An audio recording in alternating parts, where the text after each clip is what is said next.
Hi guys, welcome to Fasihi Lounge Kenya. I'm Bihenda. And I'm Sheila. And today we dive into the House of Doors by Tan Twan Eng.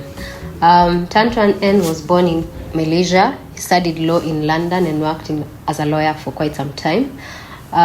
Some of his earlier novels, The Gift of Rain and The Garden of Evening Mists.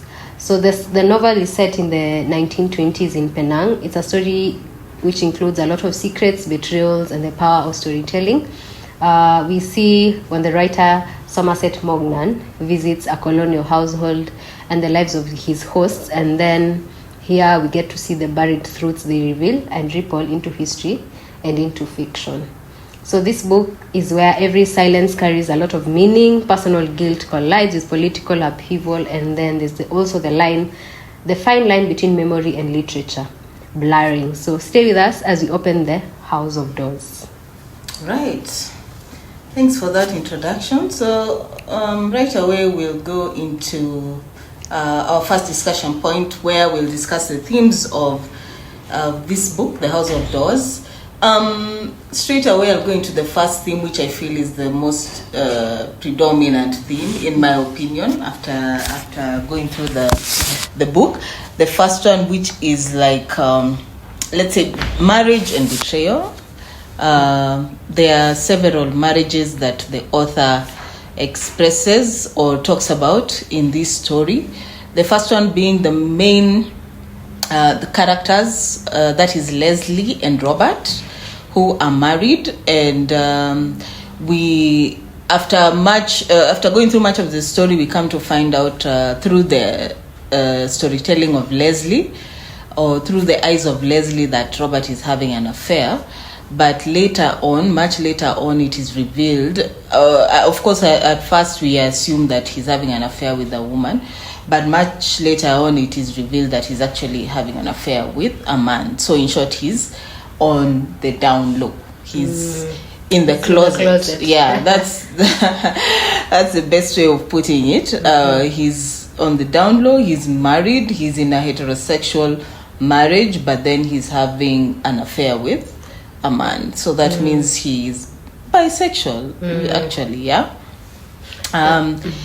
Right. And I think because I'm not, the book was quite slow for me. Yeah. I just like to know how did he get to know that he did the wife get to know that he had affairs, and how did she get to know?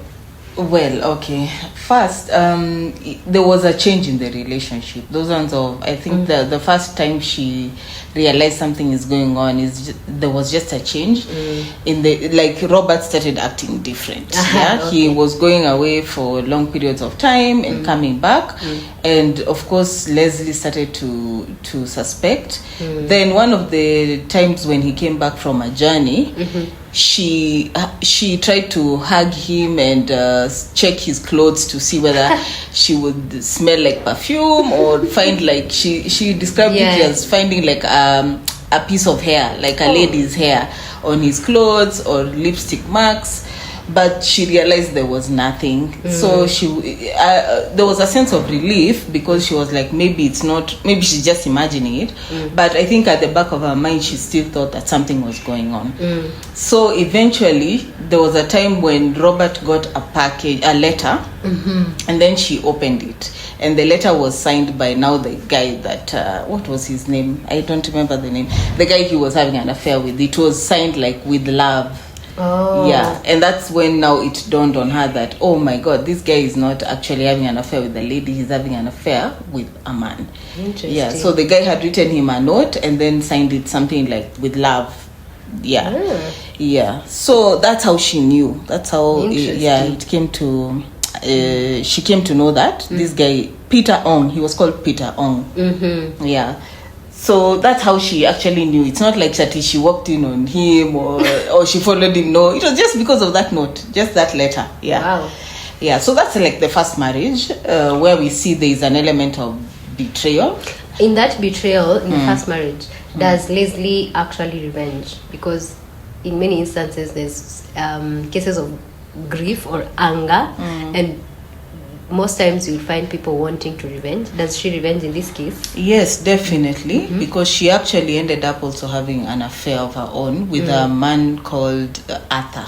Yeah, that could actually be also discussed under the theme of it's still a betrayal. Yeah, it's having an affair, so it's still a betrayal. But in her case, it was like revenge. Yeah, more like, revenge than betrayal. Yeah, so she ended up having an affair also with a guy called Arthur, which is how the title of the book comes about, The House of Doors, because they used to meet in that house, which is called the House of Doors. So it's more like an revolving door.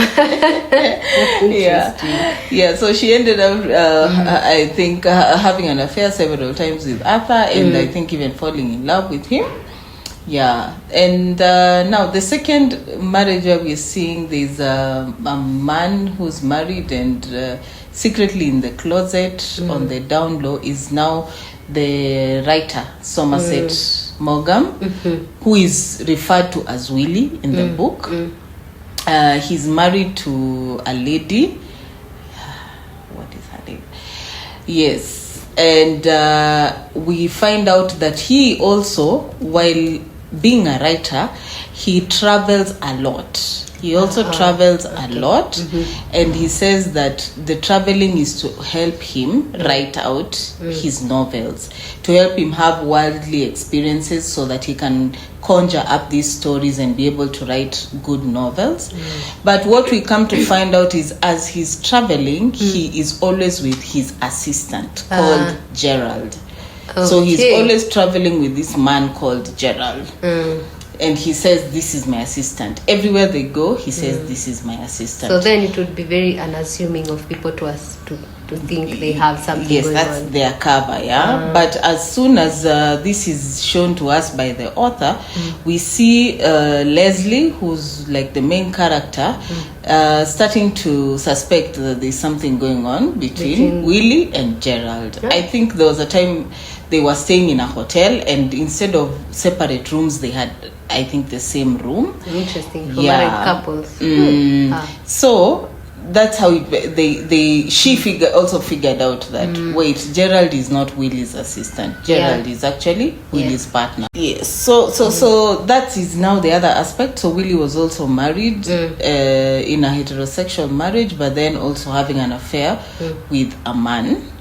So that's the second instance of a gay someone who's in a marriage but is actually on the down low or in the closet.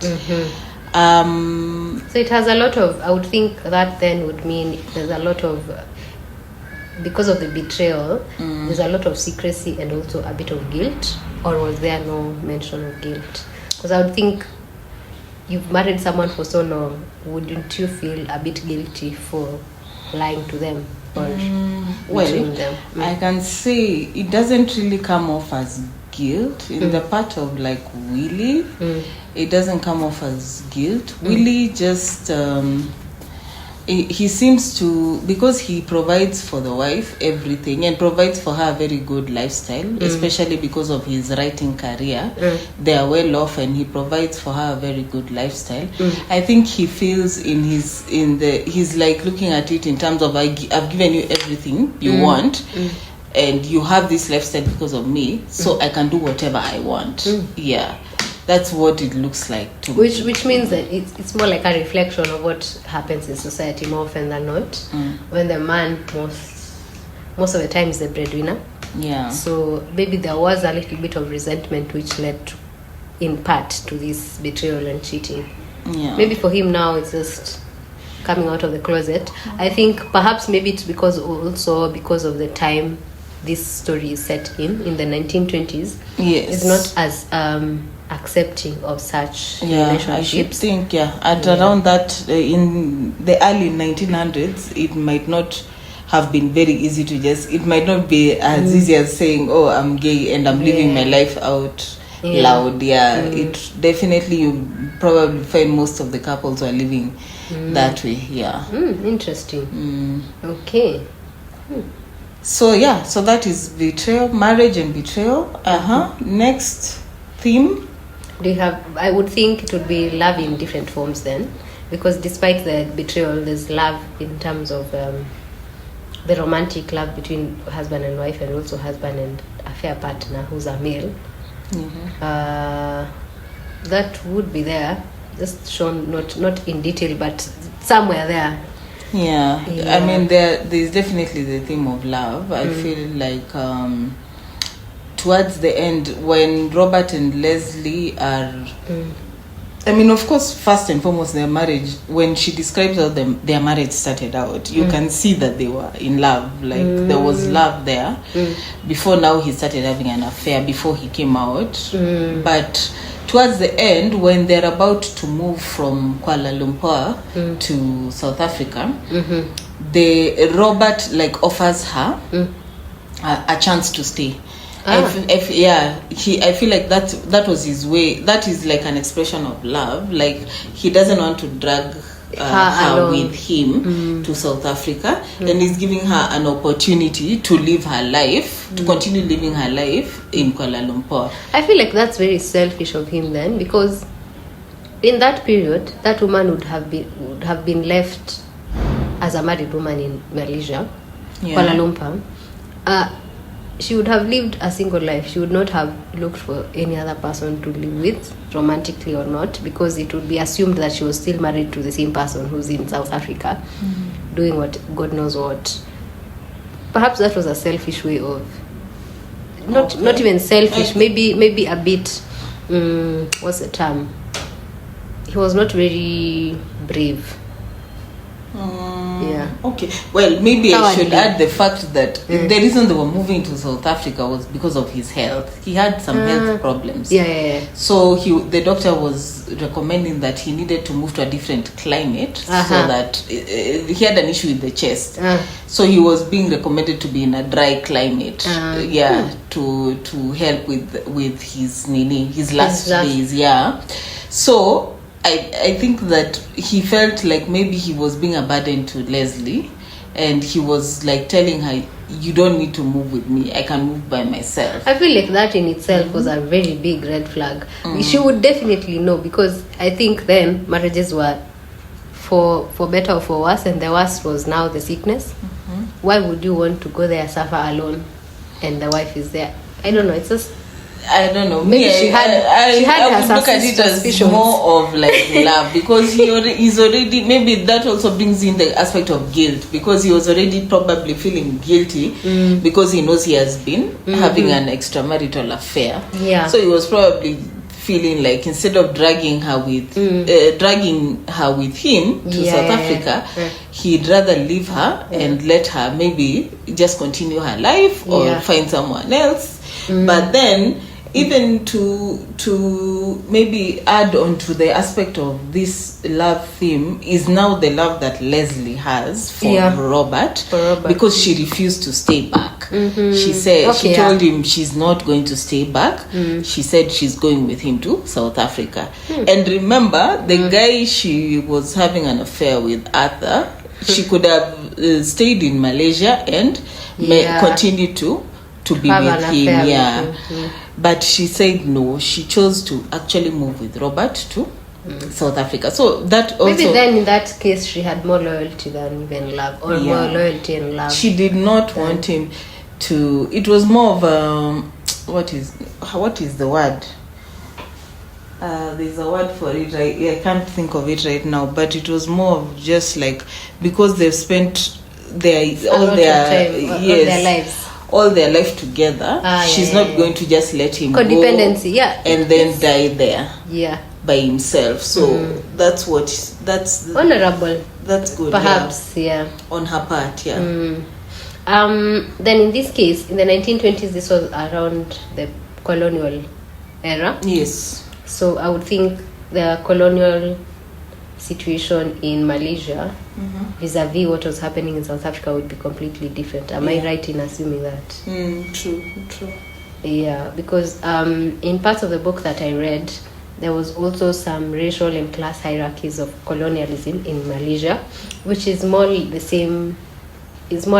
the same as what was in South Africa. This would be a very difficult move then for them, because you're coming from one place to another. Yes.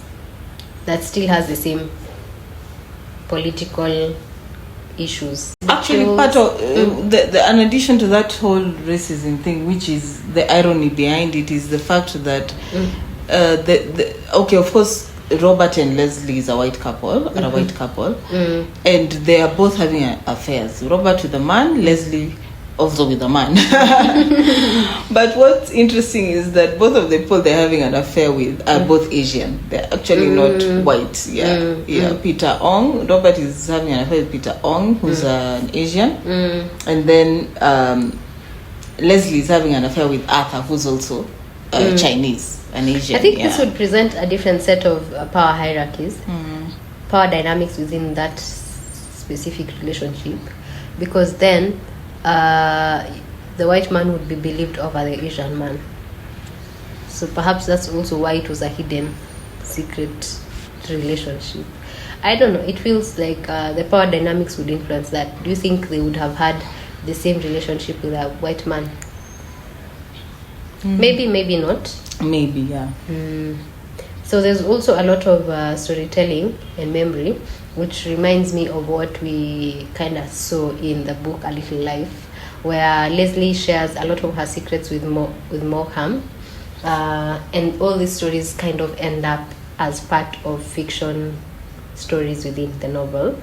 So I feel like that's also part of some form of betrayal, because if you are my friend or confidant and I've told you things, I do not expect to find the same things in a book. Right, you're correct, yeah, because she did actually tell a lot of her secrets to the writer Willie, and because he was writing a novel, he ended up one way or another, even if not directly, indirectly putting all that information in his novel. So there's a lot of betrayal there as well, because as much as they're not in a marriage, it would sting a bit to find your hidden secrets somewhere, because part of the secrets she had is her betrayal of her friend Ethel.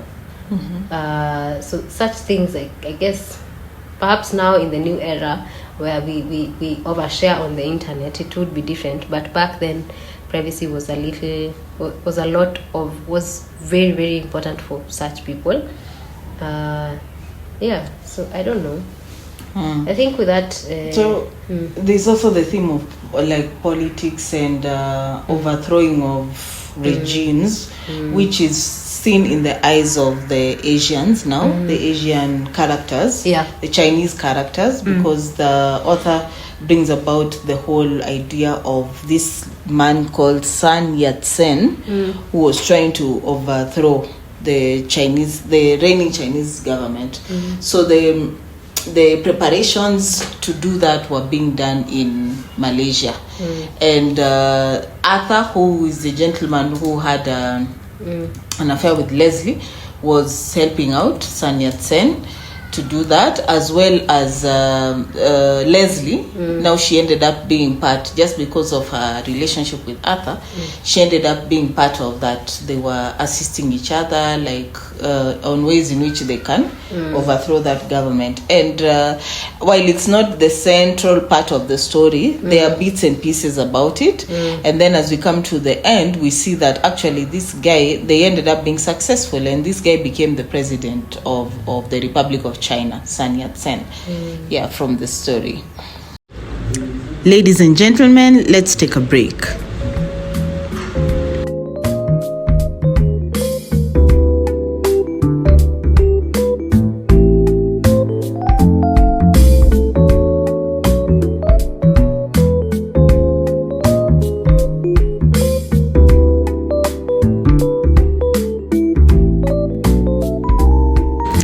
And we are back with the themes once again.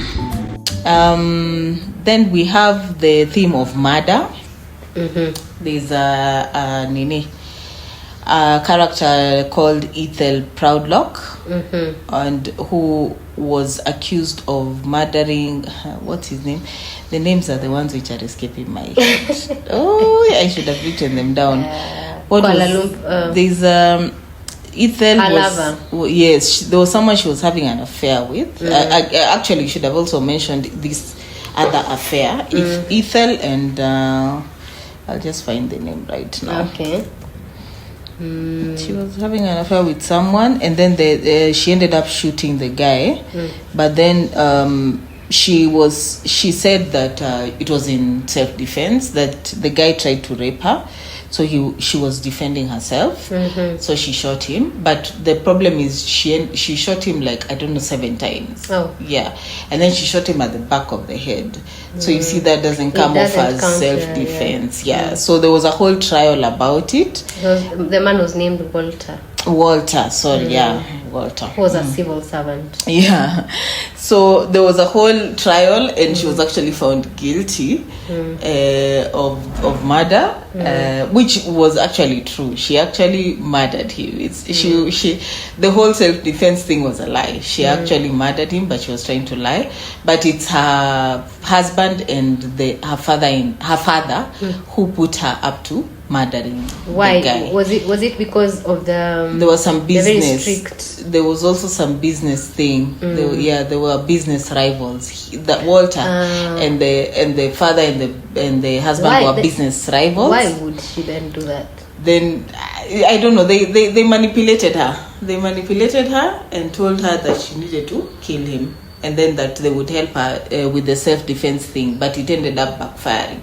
This is very weird, because I would think perhaps the best case would have been, or the author is lying to us, the best case would have been if she was the one manipulating Walter into getting into bed with her for benefits, just to get insights or insider information about the business. I don't know. It sounds a bit scandalous. Yeah, it was quite. But she ended up being pardoned anyway. She was found guilty, but then she ended up, there's something they did. They went and spoke to some big guy, and she was pardoned. But then under the conditions of her being pardoned was that she was supposed to leave Malaysia for good and never come back there again. Yeah, she had to leave. She left for good. Yeah, she never came back there again. So she actually murdered him, and the only person she had told was Leslie. She only told because she and Leslie were very close. They were very good friends. So she ended up telling Leslie that she had actually murdered him, and they called Leslie to the stand as a witness. So Leslie runs her mouth to the author. To the author, but I don't think she directly told him. I think the author asked. Willie asked her, but then she didn't deny it, but she didn't also confirm. Plausible deniability. Yeah, but it was like she was saying yes. But when she was called to the stand during the trial, she did not lie. She did not say the truth. Yeah, she lied and said that Ethel didn't kill. So she was an Walter. accomplice to murder. Yeah. Interesting. So now, when we look into the characters of the book, just top of mind, I know there are very few characters in the book. Okay, there are some that there are several characters. The main ones being, of course, Leslie, Robert, Willie, Ethel, and Leslie's lover, Arthur. Leslie's lover. No, Arthur. Arthur also. Arthur. So out of these characters, okay, go on. Yeah. Okay. So now we can discuss the characters. Yeah. Like for me, I would say, if we had to discuss the favorite and least favorite characters, I would say my favorite character would be Leslie. Why is she my favorite character? Actually, is she my favorite character? No, she's not. Apo nimedanganya. My favorite, I don't have a favorite character. You don't have a favorite character. All these people were irritating me, to be honest. Yeah, I don't know why I was even trying to. I think I was trying to force a favorite character, but I actually don't have a favorite character. All these characters were annoying. I hated the fact that they couldn't live in their truth. It annoyed me that they were in marriages. Leslie disappointed me, because in my head I felt like the moment she was able to, at first when she was suspecting that the husband was cheating on her, she didn't have concrete proof, but at the moment she had the concrete proof, I honestly thought that she was going to go and confront him and be like, okay, I know what's going on. This is. It kind of annoyed me that she just kept quiet and continued as if there was nothing going on. So she did continue to be a doormat without being a doormat. It irritated me. And then her response being to go and have an affair also annoyed me. I'm like, if your husband is having an affair, confront him. Tell him leave him. Like you're not tied to him. And a lot of the characters were like that, just as we've covered in the in the theme section. A lot of the characters were not living their truth, and Robert was not living his truth. Willie was not living his truth. Maybe Gerald, if I'm to base it on characters that were living their truth, then probably Gerald would be my favorite character, because he's the only one who was like, he's gay and he's living as a gay man and he's proud to be a gay man, and he wasn't hiding it, although now the person he was with was hiding it. So it was frustrating to see all these characters live in these secrets and just for years, not even just for a short period of time, for years and years and years, just continue to live it. Like she never actually told Robert that she knew that he was having an affair. But he does actually get is it syphilis that kind of makes him a bit sick? Okay, that's not mentioned actually. It's actually not mentioned. It says that he's sick, and then it is the author says it is his chest that is in pain, but there is no actual mention of syphilis. Because I know syphilis kind of makes someone go mad if it goes untreated. So I thought that perhaps that was the reason. If it is, the author did not say it. If it is, maybe he alluded to it, but all the author said was that he needed to be in an environment which had, I think, dry weather or a certain type of weather in order to be able to breathe more easily. Do you think that his sickness was used by the author to sort of bring some vulnerability, or make you the reader to see the vulnerability to that character? Probably. And also likely, perhaps show a hidden suffering that he had that he could not say. That could be one of that. But there's also a character who's very judgmental in the book.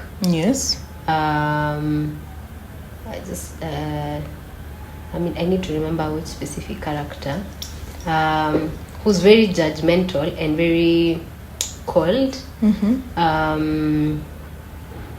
That is was it Willie? I think Willie. Willie was actually outwardly charming but very struggling inwardly, perhaps now because of the disease. And then financially he was in a failing relationship or failing marriage, but also was he financially unstable, given that you're telling me he provided everything for his wife? Yes, there was a time when his career was really good, his writing career, and he was selling novels, and they were good in terms of finances. But then he made like a bad investment, and so there was this point in the story where we are told that he received a letter from his accountant. From his lawyer, telling him that he has lost all his money. The investment he made was a bad investment, and his money is lost. So at this point now, it's like he's on the downside of his career, and he was even afraid to reveal this information to Gerald, because he was like thinking part of the reason Gerald is with him and likes him is because he can pay for all their vacations and their traveling. So he was like, the moment Gerald realizes that Willie has lost his money, he's going to leave him, because he will no longer be able to be living like that. And also the wife, because even the wife was accustomed to that large living and keeping up with the Joneses and looking like you have everything. So he was like really frustrated, because he was like, the moment both of them realize he had lost his money, they will leave. I think maybe that's an insecurity he had. because you set up a front of how you should look. And also just using money to like have people around you, as opposed to just having people around you because of your character or whatever. Yeah, that means when you lose the money, those people will leave you. So so most of the characters, as I was saying, are not to be admired because a lot of them are living lives. Their lives they're not living as their true selves. Having affairs back and forth, living on the down low. It's just like nobody is really living their real. Nobody is true to themselves. Let me say true to themselves.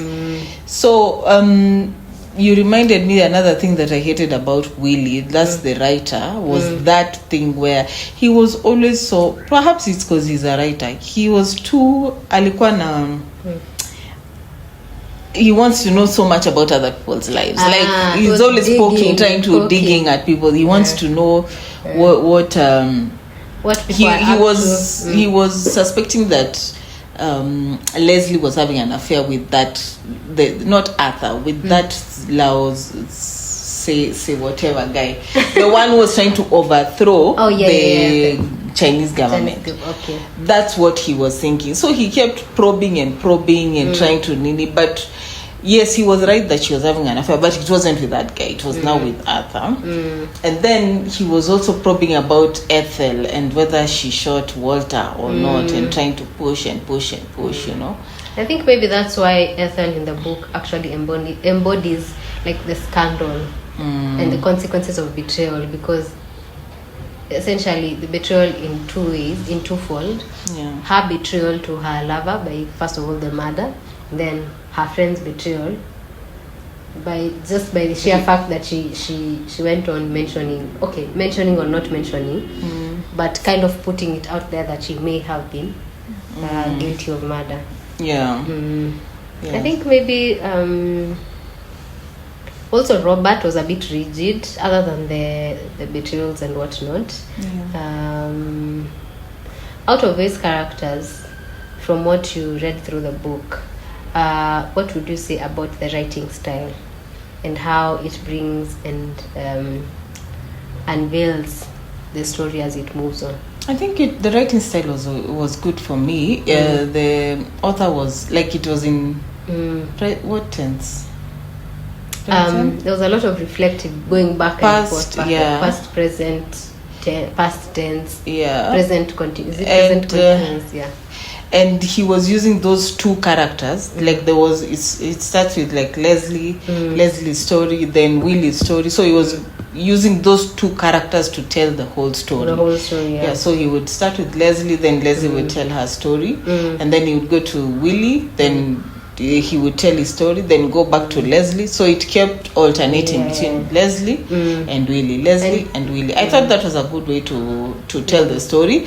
It gives you each of those characters. So we can say those are the two main characters, and it gives you each of their point of views, because at one point you hear the other side of it. You see Leslie talking about like someone like Ethel, and understanding why the secret is there, what secret Ethel is holding about the murder. And then when you come to Willie's side, he's just trying to figure out whether Ethel is the one who shot Walter. Did she do it on purpose, or was it self-defense? But he doesn't have the information that Leslie now has, right? Yes. I think the book also has a lot of measured pacing. The story unfolds quite slowly, which is partly the reason why I found it very hard to read the book. It was like a memory, so it's more like what it means, what happened, what happens now. It was very slow for me, so I felt like the pacing was quite slow.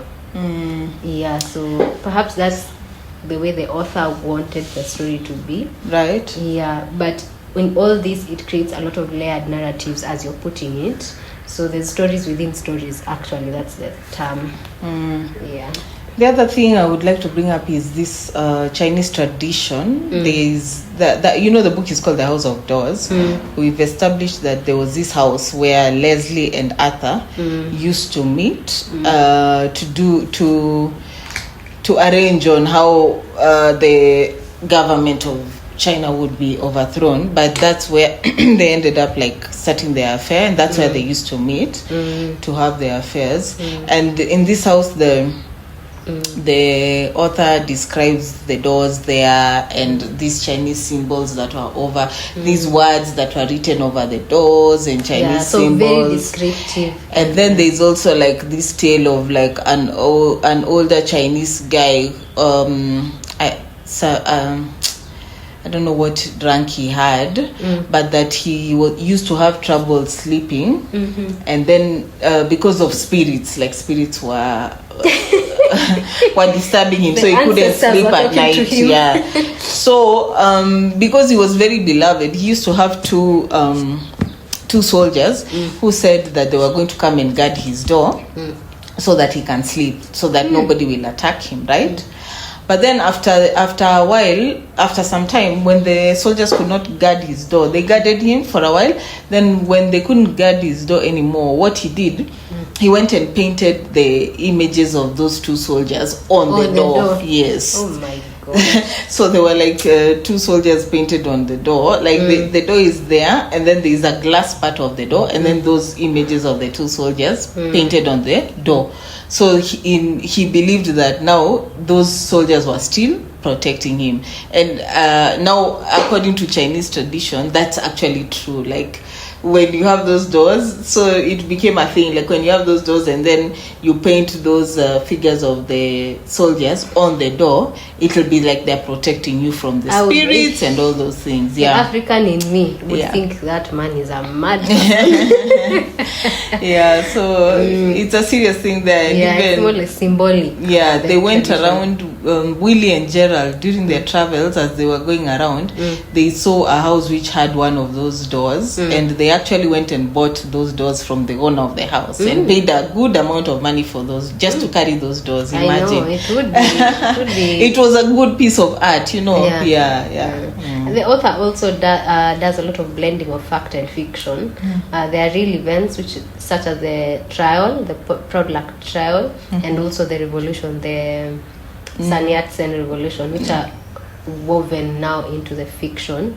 Fictionalized private lives. Right. Yeah. So I think generally the book, the pacing was quite slow for me personally. I don't know if it was for you. It was a bit slow to begin with, but as I continued reading this goes back to how the stories would alternate from Leslie's point of view to Willie's point of view. It kept me like intrigued because I was like, okay, this is how Leslie sees this particular thing. Then I was interested to see how does Willie see it. Back and forth. So but when you're right, when it starts out a bit slow. Would you change anything in the book? I would make all the characters live in their truth. Like why would you stay with somebody who's on the down? Why would you, if you're somebody's wife and you find out that this person is not only having an affair but having an affair with someone of their gender, what business do you have still being there? Why not just confront them and let them know that I know that this is happening, so what's the way forward? Like let's work out a way forward. Why would you continue being married to that person? Yeah, that's true. I think myself, perhaps I would make Ethel's point of view a bit more clearer. She should have been brought out as part of the supporting characters and not just looking at her from Leslie's point of view majorly. So perhaps then that would actually give her more perspective, or like a direct presence in the book. Now this would actually bring forth the moral complexity of Leslie's betrayal and make the emotions a bit more sharper. And then the second thing I would change is maybe the pacing of the book. I would have like the longer descriptive passages to be a bit shortened and also tightened, so that at least the book kind of flows a bit more faster. I don't know, that's just my thinking. So anyway, the other thing I would also change would be at the end of it, because of course we know Robert dies. From the beginning, actually, of the story, we know it starts with Robert being dead. And then is when we are taken back to see how they live together. And then towards the end, because she had already had this connection, because I think for her with Arthur was more than just like saying it's an affair, it's a physical affair and that's it. I think they had a connection, like an actual connection. I would have brought them together in the end. Just found a way, like maybe towards the end she could have left South Africa and gone back to Malaysia, and then also Arthur could have left China and gone back to Malaysia, and then they would have ended up meeting at that house that they used to meet at. And who knows, like live out the rest of their lives together, because by that time her kids were actually, even at the end of the book, I think one or if not both of her sons were already dead. They were already, I think it's one who had already died, and the other one, I don't know what he was doing. So she also deserved that type of ending where she ended up with someone that loved her and someone she loved. Okay. I think generally, would you recommend a book to anyone? First of all, before recommendation, how would you rate the book? Out of 5 stars, I would give it 3.5. 3.5. Yeah, it was not bad. It was medium. Not that it didn't blow my mind away, but then again, it wasn't also just boring. Okay. Yeah, so 3.5. 3.5. Okay. Would you recommend it? Yeah, I would also recommend it. Yeah, to anybody. Yeah, it's a good story. If you can get past the beginning, it's a good story. I think that was the hump for me, which is why I would not, at the moment, I do not want to vote on or rate it, because I was not able to finish the book. Yeah. But, so that's it, guys. Thank you for listening to us. Our next read is Amsterdam by Ian McEwan. Amsterdam by Ian McEwan is a darkly comic Booker Prize-winning novel about friendship, morality, and revenge, centered on 2 men whose lives unravel after the death of a mutual lover. Ian McEwan is a British novelist and screenwriter born in 1948. Early in his career, he was nicknamed Ian Macabre for his disturbing and grotesque themes.